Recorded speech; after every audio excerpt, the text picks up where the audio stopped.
Britain और China के रिश्तों में लंबे समय के बाद एक नई शुरुआत की कोशिश देखने को मिली। करीब 8 साल बाद किसी ब्रिटिश प्रधानमंत्री का चाइना दौरा हुआ है और इस बार ये जिम्मेदारी निभा रहे हैं प्रधानमंत्री कीर स्टारमर। 4 दिन की इस ऐतिहासिक यात्रा के सबसे अहम दिन स्टारमर ने बीजिंग में चाइना के राष्ट्रपति शी जिनपिंग से मुलाकात की, जहां दोनों नेताओं ने great hall of the people से बातचीत की और साथ में लंच भी किया। इस मुलाकात में स्टारमर ने साफ कहा कि ब्रिटेन अब चाइना के साथ एक ज्यादा समझदार और परिपक्व रिश्ता बनाना चाहता है। ऐसा रिश्ता जिसमें आर्थिक विकास, सुरक्षा और सहयोग के नए रास्ते खुले, लेकिन साथ ही जिन मुद्दों पर मतभेद है उन पर खुलकर बातचीत भी हुई। स्टारमर की सरकार, जो सेंटर लेफ्ट लेबर पार्टी की है, देश में आर्थिक ग्रोथ को लेकर लगातार दबाव में रही है और यही वजह है कि दुनिया की दूसरी सबसे बड़ी अर्थव्यवस्था चाइना से रिश्ता सुधारना उनकी प्राथमिकता बन गया है।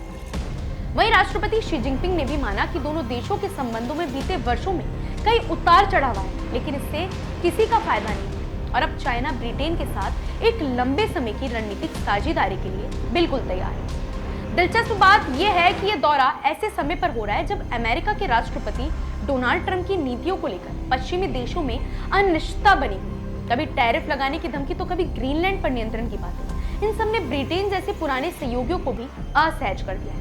यही वजह है कि हाल ही के महीनों में कई पश्चिमी नेता चाइना से रिश्ते मजबूत करने की कोशिश कर रहे हैं। स्टारमर से ठीक पहले कनाडा के प्रधानमंत्री मार्क कार्नी भी चाइना गए थे और उन्होंने व्यापार बाधाएं हटाने को लेकर एक आर्थिक समझौता किया था, जिससे ट्रंप भी नाराज हुए थे। एक्सपर्ट्स का मानना है कि स्टारमर की इस यात्रा के दौरान ब्रिटेन और चाइना के बीच कई अहम व्यापारिक और निवेश से जुड़े समझौते सामने आ सकते हैं। किंग्स कॉलेज लंदन के प्रोफेसर कैरी ब्राउन के मुताबिक दोनों देश फिलहाल विवादों पर बहस नहीं बल्कि रिश्तों को बेहतर दिखाने पर ज्यादा फोकस कर रहे हैं।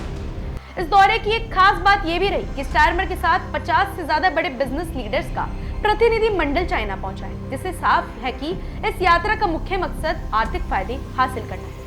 पिछले कुछ सालों में कंजर्वेटिव सरकार के दौरान ब्रिटेन चाइना संबंध काफी बिगड़ गए थे, खासकर राष्ट्रीय सुरक्षा, चीनी निवेश पर रोक और हांगकांग में लोकतांत्रिक आजादी को लेकर चिंता के चलते अब स्टारमर ने उस नीति से हटकर इंगेजमेंट यानी बातचीत और सहयोग की राह अपनाई।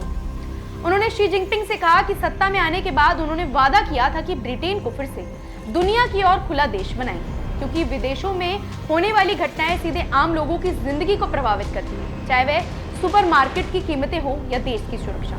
हालांकि ब्रिटेन में इस दौरे को लेकर राजनीति भी गर्म है। विपक्षी कंजर्वेटिव पार्टी की नेता कैमी बेडनॉक ने कहा कि वह कभी चाइना नहीं जाती क्योंकि इससे सुरक्षा जोखिम जुड़े हैं। ब्रिटिश खुफिया एजेंसियों का आरोप है कि चाइना सरकार जासूसी गतिविधियों में शामिल रहती है। हालांकि चाइना इन आरोपों को सिरे से खारिज करता है। इस बीच दोनों देशों ने एक अहम मुद्दे पर सहयोग की भी घोषणा की है, मानव तस्करी गिरोह पर कार्रवाई। ब्रिटेन और चाइना मिलकर अवैध प्रवासियों की तस्करी करने वाले नेटवर्क पर शिकंजा कसेंगे।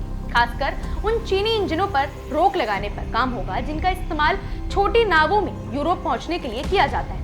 दोनों देश खुफिया जानकारी साझा करेंगे और ये सुनिश्चित करेंगे कि चीनी कंपनियों का गलत इस्तेमाल अपराधी ना कर सके। अगर पूरे दौरे को देखा जाए तो साफ है कि प्राथमिकता आर्थिक रिश्तों को मजबूत करने की है।